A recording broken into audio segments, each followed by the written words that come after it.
पानी को जब आप उसे कहीं डालते हैं तो क्या होता है, या तो वो बह जाता है या जमा हो जाता है या भाप बन जाता है। यही होता है, राइट? यही हमें साइंस सिखाता है। लेकिन क्या हो अगर मैं कहूँ कि भारत में एक ऐसी जगह है जहाँ हजारों लीटर पानी डाल दीजिए और वो बस गायब हो जाएगा। कोई ड्रेन नहीं, कोई निकलने की जगह नहीं, बस गायब।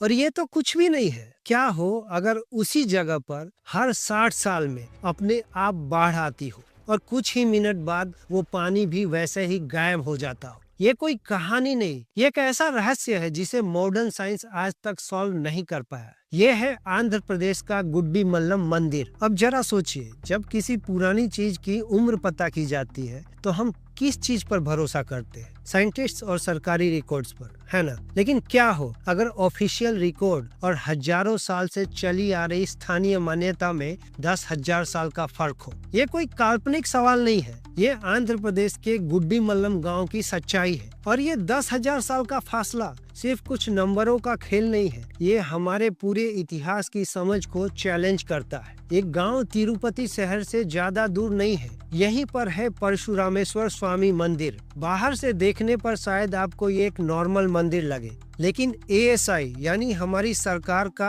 आर्कियोलॉजिकल डिपार्टमेंट 1954 से इस जगह को एक नेशनल इम्पोर्टेंस का मॉन्यूमेंट मानकर प्रोटेक्ट कर रहा है। क्यों?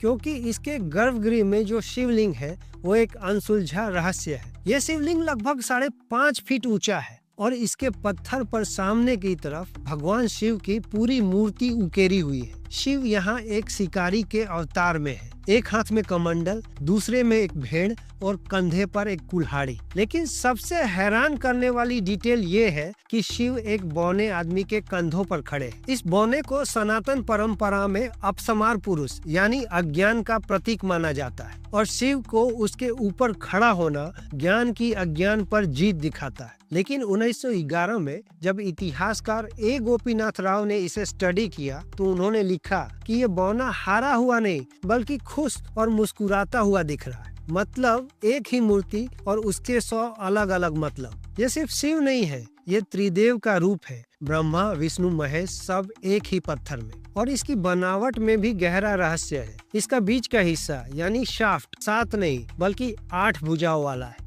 माना जाता है कि इसका स्क्वायर बेस पृथ्वी, 8 भुजाओं वाला शाफ्ट हवा और गोल शिखर आकाश का प्रतीक है। अब जरा इसकी उम्र के लॉजिक को समझिए। ASI और ज्यादातर आर्कियोलॉजिस्ट इसकी उम्र 2200 से 2600 साल के बीच मानते हैं, यानी ईसा से भी 200-300 साल पहले। ये डेटिंग क्यों? क्योंकि 1973 में जब यहाँ खुदाई हुई तो मंदिर की नींव के पास से पहली और दूसरी शताब्दी की बड़ी बड़ी ईंटें मिली जो आंध्र सातवाहन वंश के समय की है। और तो और दूसरी तीसरी शताब्दी के काले और लाल रंग के मिट्टी के बर्तन भी मिले।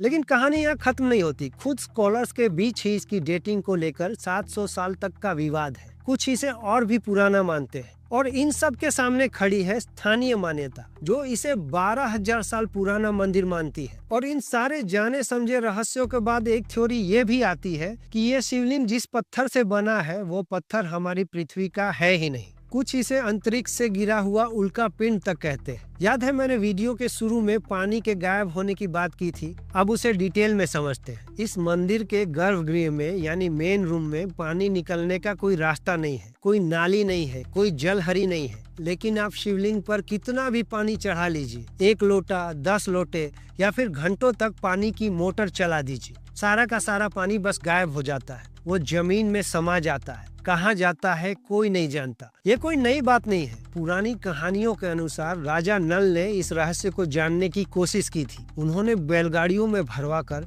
हजारों घड़े गंगा जल शिवलिंग पर चढ़वाया, लेकिन नतीजा कुछ नहीं, पानी बस गायब होता रहा। ये चमत्कार पिछले हजारों साल से आज भी हो रहा है। ये फिजिक्स के बेसिक रूल्स को चैलेंज करता है। अगर निकलने का रास्ता नहीं है तो पानी कहाँ जाता है? पाताल लोक में, या शिवलिंग खुद ही सारा पानी सोख लेता है? और अगर ये रहस्य आपको हैरान करने के लिए काफी नहीं था तो अब सुनिए।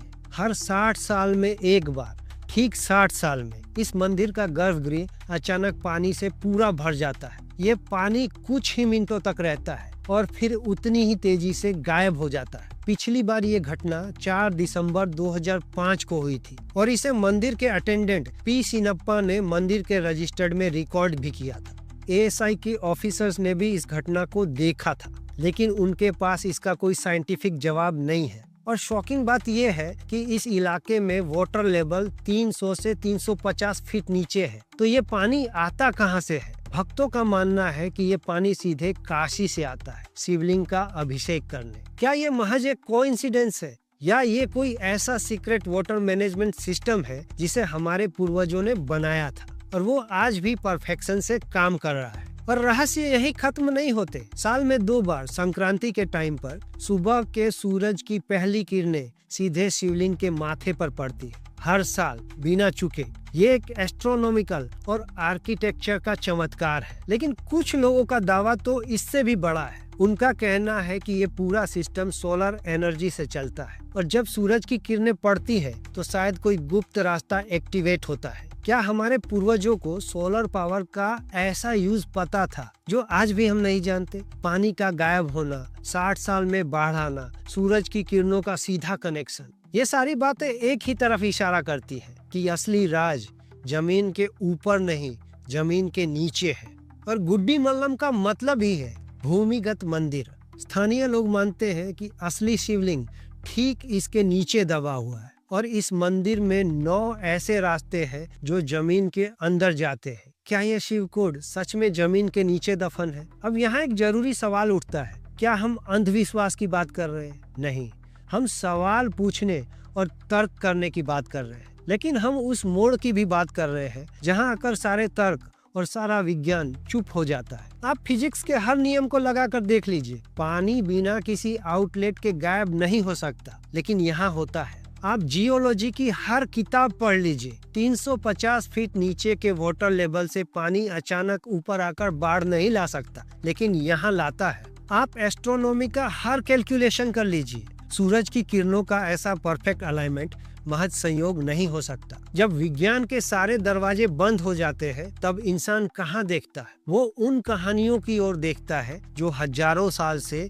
इस जगह की महिमा बता रही है। इस मंदिर का नाम परशुरामेश्वर क्यों है? क्योंकि पौराणिक कथाओं के अनुसार भगवान परशुराम ने अपनी माँ की हत्या के पाप से मुक्ति पाने के लिए यही तपस्या की थी। एक और कथा चित्रसेन नाम के एक यक्ष की है जो एक पवित्र फूल को लेकर भगवान शिव से लड़ बैठा था। अंत में दोनों की भक्ति और शक्ति एक होकर इसी लिंगम में समा गई। माना जाता है कि इसी वजह से यहाँ ब्रह्मा को चित्रसेन के रूप में भी देखा जाता है। और एक कथा यह भी है कि ये शिवलिंग स्वयं महादेव के अनंत अग्नि स्तंभ का प्रतीक है। तब शायद समझ में आता है कि ये पानी गायब नहीं हो रहा, ये महादेव को किया गया अर्पण है जो स्वीकार हो रहा है कि ये बाढ़ का पानी कहीं और से नहीं बल्कि भक्तों की आस्था के अनुसार काशी से आता है। ये अंधविश्वास नहीं है, ये उस सवाल का जवाब है जो विज्ञान नहीं दे पाया। गुड्डी मल्लम का शिवकोड हमें किसी निष्कर्ष पर पहुंचने के लिए मजबूर नहीं करता, ये हमें सोचने पर मजबूर करता है। ये हमें अपनी नॉलेज की सीमाओं को स्वीकार करने पर मजबूर करता है।